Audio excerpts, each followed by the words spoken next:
Narito na nga ang ating advance highlight update ng mga kaganapan sa Akusada. Dito na nga ay mukhang natataranta na itong si Dennis dahil unti-unti na nga siyang mabibisto dito ni Carol at pati nga ang kapatid dito ni Carol na si Tristan ay meron na rin itong pagdududa.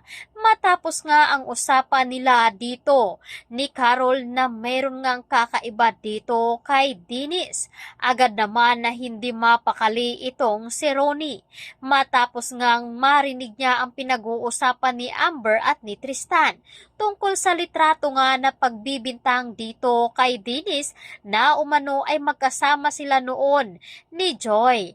At dito na nga ikakagulat ni Carol dahil tila ibang Dennis nga daw ang kanyang nakasama.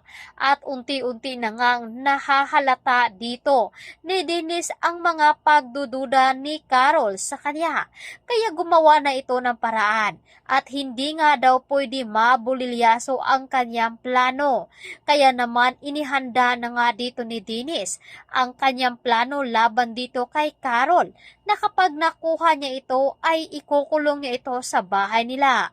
Samantalang sa kinaroroonan naman dito ni Wilfred kung saan ay wala pa rin itong malay habang ang investigasyon ay naghihintay nga at hindi nga daw ito pwedeng isuko sa kapulisan at dahil baka mapahamak lamang ito at sisiguraduhin nga daw dito ng investigador na magiging ligtas at safe nga itong si Carol dahil nabanggit nga umano dito ni Wilfred na nasa delikado ang buhay dito ni Carol dahil sa kanyang mga nalalaman.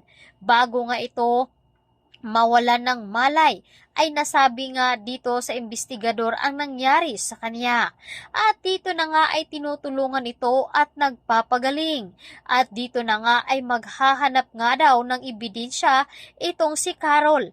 Kaya naisip na lamang ni Carol na muling makipagsundo dito kay Ronnie upang itanong kung ano nga ang kanyang mga nalalaman tungkol dito kay Dennis. At sa pagpunta nga dito ni Ronnie sa bahay ni Carol ay sakto naman na nakaabang pala itong si Dennis sa labas ng bahay at sinusubukan nga nitong habulin itong si Ronnie kaya napatakbo nga ito kay Carol. Dito na nga ba ay mapapahamak na si Carol? Makukuha na nga ba ito ni Dennis? Samantalang hindi pa nga nila nalalaman na ang attorney pala na humahawak sa kaso dito ni Wilfred ay kasabwat din pala dito ni Dennis at silang dalawa nga ang nagplano sa posibleng gagawin nila. Ang matinding obsession dito ni Dennis kay Carol na ito ang magdadala sa pahamakan. Kaya ito muna ang ating advance highlight commentary sa Akusada.